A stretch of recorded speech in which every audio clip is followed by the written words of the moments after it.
Bisa kita masih berbincang seputar banjir di Sintang dan sejumlah wilayah lain di Kalimantan yang juga tak kunjung surut dan masih bersama Mas Hendrikus Adam dari Walhi Kalimantan Barat serta Pak Abdul Muhari PLT Kabus Datikom Kebencanaan BNPB. Saya ke Mas Adam, disebut Ya, memang tidak hanya curah hujan yang menjadi penyebab dari banjir dan sulitnya surut.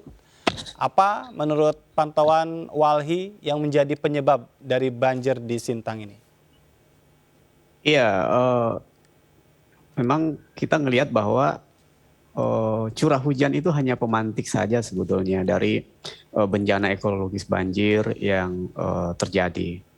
Tetapi eh, lebih dari itu menurut kita memang praktik ekstraksi ya atas sumber daya alam di wilayah daerah aliran Sungai Kapuas dan anak-anaknya dalam jangka waktu yang panjang selama ini melalui curah izin terhadap dengan memberikannya kepada konsesi maupun praktek perusakan itu yang kemudian sebetulnya menambah menjadi faktor penting bagi kita sehingga kemudian apa namanya terganggunya keseimbangan ekosistem di sekitar ya. Ditambah lagi memang kalau kita lihat posisi kalau dibicara soal kota Sintang sendiri itu Iya. kan dia berada di cekungan begitu ya Sungai Kapuas dan ketika ada air juga yang kemudian datangnya dari hulu maka kemudian dia akan sangat rentan kemudian apa terkena limpasan Baik, pada Mas satu Adam. sisi ya. Iya, Anda sendiri melihat apakah sudah ada upaya-upaya nyata yang dilakukan oleh pemerintah dalam hal ini untuk bisa meminimalisir dampak banjir yang terjadi di wilayah Anda?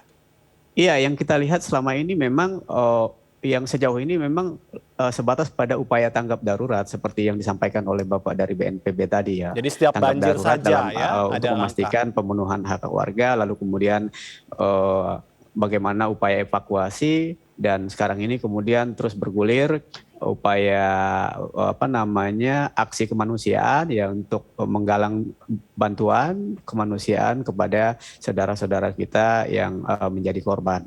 Nah, sejauh ini itu yang kita lihat dilakukan. Padahal Baik. sebetulnya kalau kita mau merunut ke apa namanya Undang-Undang Penanggulangan Bencana misalnya nomor 24 2007 itu di bagian eh, pra bencana itu kan misalnya dalam kondisi dia ada indikasi potensi misalnya itu ada konteks mitigasi di situ Iya, ya. Mitigasi yang kemudian dikaitkan dengan soal bagaimana mengimplementasikan terkait dengan eh, tata ruang misalnya ya, baik. memastikan tata ruang kemudian untuk wilayahnya kawasan-kawasan penyangga kemudian itu tidak terganggu. Baik. Nah, Ini ke yang menariknya Pak juga Abdul. Pak Abdul, kalau menyikapi tadi soal mitigasi bencana dan Anda juga tadi sudah mengatakan bahwa sudah dilakukan pemantauan udara, lalu langkah-langkah konkret apa sebetulnya yang bisa dilakukan untuk Sintang dan daerah-daerah lain di Kalimantan itu? Ya, kalau kita lihat kondisinya, mulai dari Sintang sebenarnya dia ada dua sistem perairan ya. Kalau di Sintang ini pertemuan dari Kapuas dan Sungai Melawi, sedangkan yang Kapuas sendiri, Kapuas Hulu, Melawi, Sekadau, sampai ke Pontianak. Nah ini dari Melawi sendiri ada Sungai Melawi yang bertemu di Sintang. Kalau kita lihat dari udara, memang dari sepanjang daerah aliran sungai ini terjadi degradasi lingkungan sebenarnya, sehingga pertama terjadi degradasi lingkungan. Kita bisa lihat sebenarnya kalau kita buka peta online, Ya, maka kita dengan clear bisa melihat kerusakan-kerusakan di sepanjang aliran sungai. Kemudian kita juga harus menegakkan aturan sepadan sungai bahwa ada batas pemukiman atau batas minimal 50 meter di sepanjang bantaran sungai yang harus kita bebaskan untuk kita bisa memperkuat apakah itu tanggul alamnya, apakah itu batas antara daerah kering, daerah basahnya, dan lainnya.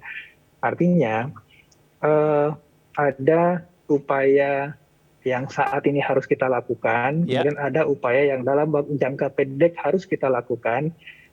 kita juga mendengar Pak Gubernur Kalimantan Barat sudah berbicara dengan para pengusaha yang selama ini mungkin memegang konsesi di sepanjang aliran sungai, meskipun belum ada titik temunya, tetapi ketika kita berbicara bencana hidrometeorologi, maka solusi jangka panjangnya adalah pengembalian kembali daya dukung dan daya tampung lingkungan. Baik, tapi kalau untuk 3 pekan tidak surut-surut, apa yang bisa dilakukan secepatnya? Karena ini juga sangat menyengsarakan masyarakat tentunya. Ya, untuk kondisi sekarang ini, upaya mungkin yang bisa dilakukan ketika pasang di laut mulai surut dan debit di hulu mulai berkurang, kita harapkan meskipun kita akan terus menghadapi musim hujan sampai Januari Februari, mungkin yang bisa dalam waktu singkat bisa kita lakukan adalah penguatan tanggul sungai supaya limpasan air bisa kita kurangi. Tetapi tentu saja ini bukan solusi permanen.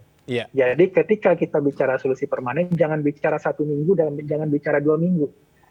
Kalau kita bicara solusi permanen, yang harus kita lakukan adalah restorasi habitat ekosistem sepanjang aliran sungai. Ini yang nantinya bisa menyelesaikan masalah ini dari tahun depan. Seberapa sulit itu bisa dilakukan? Artinya apa saja sih tantangan-tantangan untuk bisa mewujudkan apa yang tadi Anda sampaikan?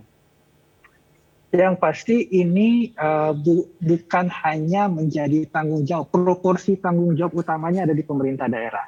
Artinya pengaturan izin, pengaturan, kemudian audit tata ruang sepanjang aliran sungai, meskipun wilayah sungai ini ada dalam pengaturan pusat, pemerintah daerah bisa berkoordinasi dengan PUPR, Balai Wilayah Sungai nantinya untuk meratur kembali, menegakkan kembali regulasi sepadan sungai, kemudian dengan KLHK untuk mengaudit kembali mungkin aspek-aspek yang sudah diatur dalam kajian-kajian AMDAL yang mengiringi izin-izin yang sudah berjalan di lokasi sepanjang aliran sungai ini. Artinya pada poin saya adalah ketika kita ingin menyelesaikan permasalahan bencana hidrometeorologi secara jangka panjang, hal utama yang harus kita lakukan adalah pengembalian daya dukung dan daya tampung lingkungan. Baik. Selanjutnya ke Walhi, ini apa masukan Walhi untuk jangka pendek dan jangka panjang tentu saja yang harus dilakukan oleh pemerintah setempat? Iya, pertama memang untuk respon jangka pendek itu upaya untuk memastikan pemenuhan hak warga, melakukan evakuasi dan jangan sampai ada terjadi korban dan jangan ada yang sampai terjadi terabaikan hak warga korban dari bencana ekologis ini, itu menjadi penting memang segera ya. Tapi untuk jangka panjang kita melihat bahwa pemerintah penting merencanakan dan memiliki strategi jangka panjang untuk mencegah maupun menghentikan potensi bencana ekologis, terutama banjir di di Indonesia pada umumnya dan khususnya di Kalimantan Barat. Mestinya belajar dari bencana-bencana ekologis yang kerap terjadi, dalam hal ini banjir misalnya. Kalau di Kalbar itu kan sudah beberapa kali ya, sejak Januari kemarin sudah terjadi dan tahun-tahun sebelumnya juga sudah.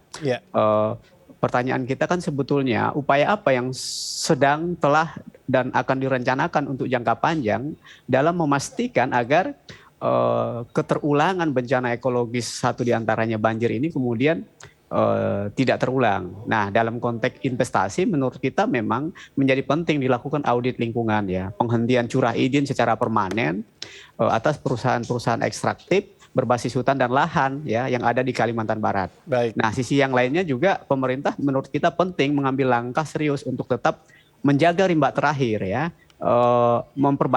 memulihkan kerusakan lingkungan hidup dan memulihkan hak warga dengan meminimalisir keterulangan kerusakan lingkungan hidup agar kemudian situasi darurat ekologis itu tidak terjadi. Nah, yang lainnya tentu kemudian kita meminta misalnya ya, pemerintah maupun aparaturnya itu bisa bertindak tegas ya terhadap apa? Terhadap perusahaan berbasis hutan dan lahan yang misalnya dia jelas terindikasi melakukan pelanggaran. Selama ini kan misalnya ya pelanggaran yang terjadi, katakanlah bicara soal karhutlah, itu lebih banyak diantaranya itu hanya diberikan peringatan. Nah, satu sisi pernyataan Pak Gubernur ya belakangan ini yang kemudian menyatakan menyampaikan pernyataan keras di media, satu sisi kita memberikan apresiasi, termasuk juga kunjungan pejabat ya tadi BNPB, Mensos juga ke daerah misalnya. Tetapi sebagai bentuk tanggung jawab kemanusiaan dan juga bentuk tanggung jawab sebagai institusi. Baik. Tapi jauh lebih penting dari itu menurut kita memang kalau soal pernyataan tegas tadi menjadi penting juga dibarengi dengan tindakan tegasnya. Iya. Kurang apa pernyataan Pak Gubernur misalnya soal Karhutla tahun 2019 di Kalimantan Barat, ya. Nah, saya kira yang kita nantikan dan warga nantikan sekarang ini kan Action sebenarnya begitu ya. tindakan tegas ya Baik. terkait dengan apa yang dinyatakan. Baik. Nah, termasuk juga bagaimana memastikan dengan adanya kunjungan pemerintah pusat ke daerah berkaitan dengan bencana banjir, bagaimana memastikan agar kemudian terbangun ya strategi jangka panjang untuk memastikan tidak terulangnya bencana ekologis Iya. banjir yang sebesar ini lagi di Baik. sejumlah daerah termasuk di Kalimantan Barat. Saya kira Cukup itu. untuk hari ini begitu ya, tidak terulang lagi untuk tahun-tahun kemudian dan tentu tidak jauh lebih buruk lagi dari apa yang sudah terjadi. Dan memang tadi seperti disampaikan juga butuh upaya nyata, strategi jangka panjang. Mudah-mudahan ini BNPB terus mengawal ya, mendorong pemerintah juga untuk bisa merealisasikan apa yang memang menjadi hal terbaik bagi masyarakatnya. Terima kasih Pak Abdul Muhari, PLT Kapus Datikom Kebencanaan BNPB sudah bergabung bersama kami, dan Mas Hendrikus Adam, Kadif Kajian dan Kampanye Walhi Kalimantan Barat. Salam sehat. Terima kasih. Dan Terima kasih. pemirsa, kami masih akan kembali dengan sejumlah informasi penting lainnya. Tetaplah di MNC.